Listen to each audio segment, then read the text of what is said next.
Hello everyone and welcome to episode 24 of the Daily Critique, where I'm going to be discussing 5 images by Alex Meyer. The photos I've got here are really quite excellent, so I'm guessing that this is going to be a little bit nitpicky, but we're going to spend most of the episode talking about composition. So let's get started.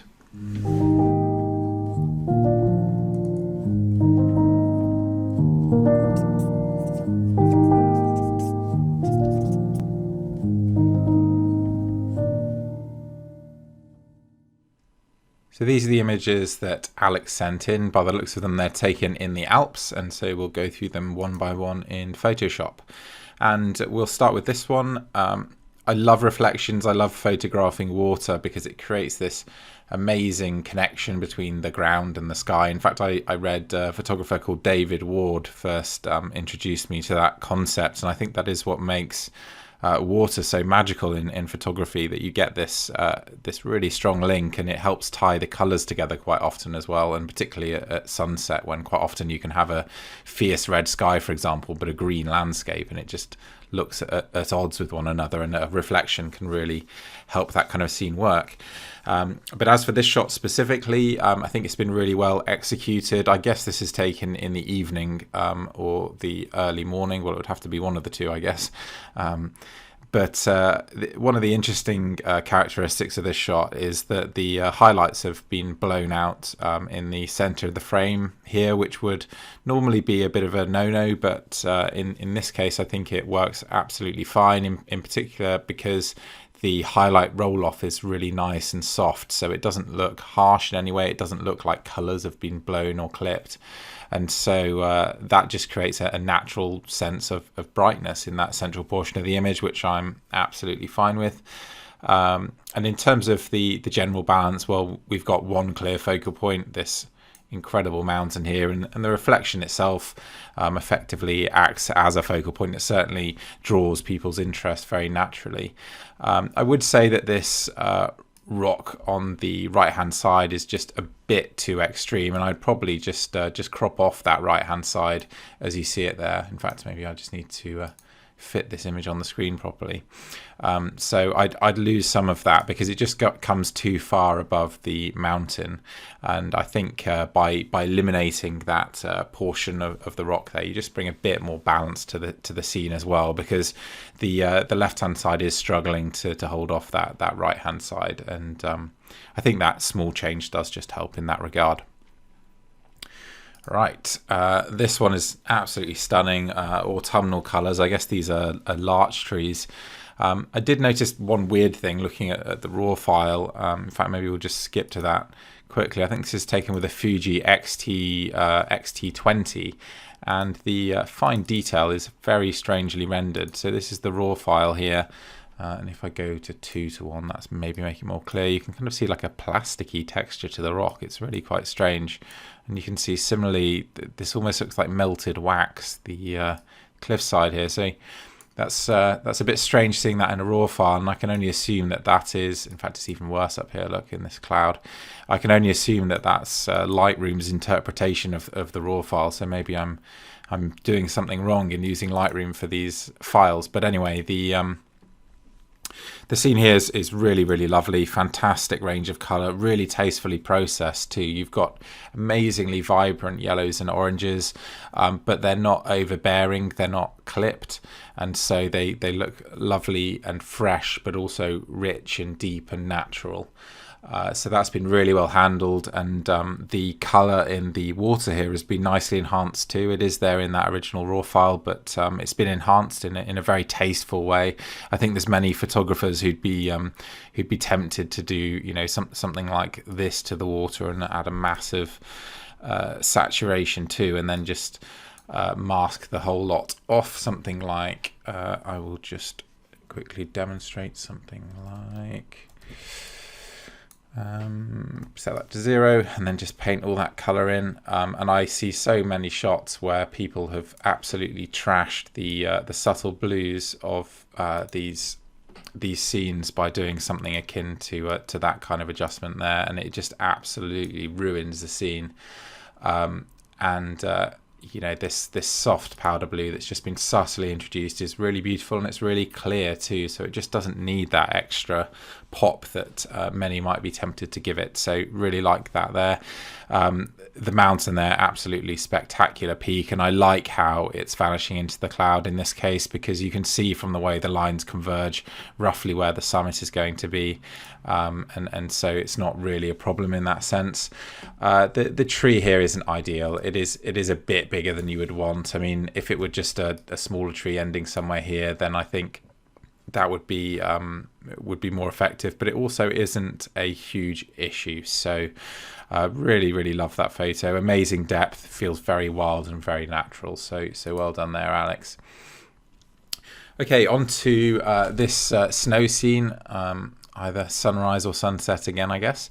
And I'm not quite sure about this one. I've thought about it quite a bit, actually. I mean, you do have a really interesting foreground with these converging lines here and some nice texture, although it doesn't quite look fresh. It looks like maybe the wind has just changed direction once or twice since these ripples first formed.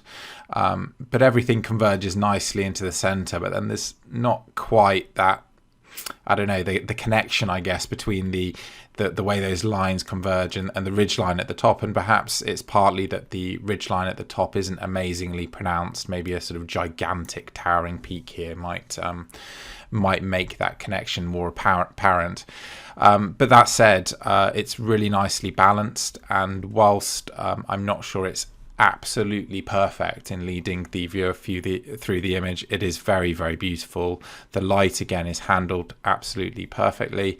Really nice natural brightness on this left hand side of the image, and that allows the shadows to be lifted realistically, but they're kept dark in the areas that they need to be kept dark. So there's a really nice tonal balance in this shot, and the colors also look very natural. I mean, to be honest, all of these images are edited very nicely indeed, and this is another example of that. So another great shot there. And this one, great processing again, nice natural blue sky there, and a bit of an enhanced orange-red colour on the mountain, but again in a very natural way. I've had a look at the raw file. It's very similar to what you see here.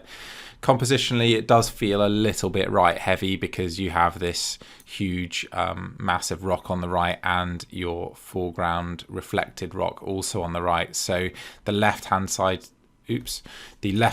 does feel a bit empty compared to the right-hand side. So, I mean, if it were possible to move this rock over onto the other side, then I think that balance would be a little bit better. But I don't feel that it's a huge issue. I mean, one thing you could consider is perhaps losing some of that left-hand side. I'm not sure that it adds that much, although it is very beautiful seeing those clouds reflected as they are in the water. Perhaps losing that would help the balance aspect of the shot. And then finally, onto the only photo with a slight editing error, and that's a bit of a magenta color cast in the mist here and in the sky. You can see it sort of drifts into an ultramarine, almost purple color. So we can take that out in a number of different ways, but in this case, I think I'd probably just remove a bit of red from that top portion of the image, so you can see the colors just freshen up there, and so I would certainly make that change. And I'm not sure that could potentially be caused by the grad used, if there was a grad used, or it could just be a natural an addition through white balance change rather than being natural, because I suspect the blue sky was always blue. And that is a bit of a giveaway with a lot of these color casts, is how blue is your blue sky. So I guess that's you can see that difference there. And so when you see a lot of these images, eventually these color casts do start to jump out at you, and so quite often they're the first thing I see. The same with underexposure and so on. Really nice composition this. I've played around with the idea of shifting this tree off to the right hand side maybe, but I think I quite like the way the trees generally balance out, and although some of the trees overlap one another, there is that separation because there's really good tonal separation between this tree and the one behind it, thanks to the autumnal yellows. The saturation on that tree is very strong, but also again feels very natural, and it becomes a very strong focal point in the image, perhaps as a counterpoint to the sunlit peak up here. So there's a bit of a relationship going on there, and I love the glacier flowing through the image there. Need to be on here. I just think that makes a really nice link to the tree, and through the mist it sort of ties together tonally well. Kind of hard to explain maybe, but it all fits together very nicely indeed. And of course the benefit of having mist like this is it does provide an amazing sense of depth and simplification. I'm not sure if that's a road that I can see just creeping through there, but the mist almost totally obscures that kind of complexity. So perhaps it's made something out of a scene that might otherwise have a pretty infuriating distraction in there. And there's a couple of areas where Alex has paid real attention to detail, which I think is worth doing when you've got a scene like this and you've got a bit of time to work with it. So I noticed these diagonals coming out of the corner. Always nice if you can make that happen, and particularly when they balance each other so beautifully. These triangles here have a very similar visual weight, so I think that's really helpful at keeping the sense of symmetry in the shot. And then there's generally nice spacing all around the rest of the image. There's no little distractions creeping in around the edges or anything like that. So real attention to detail as well, and a really stunning image to finish on.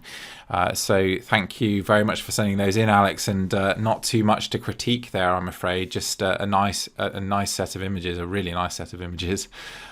So thanks for sending those in.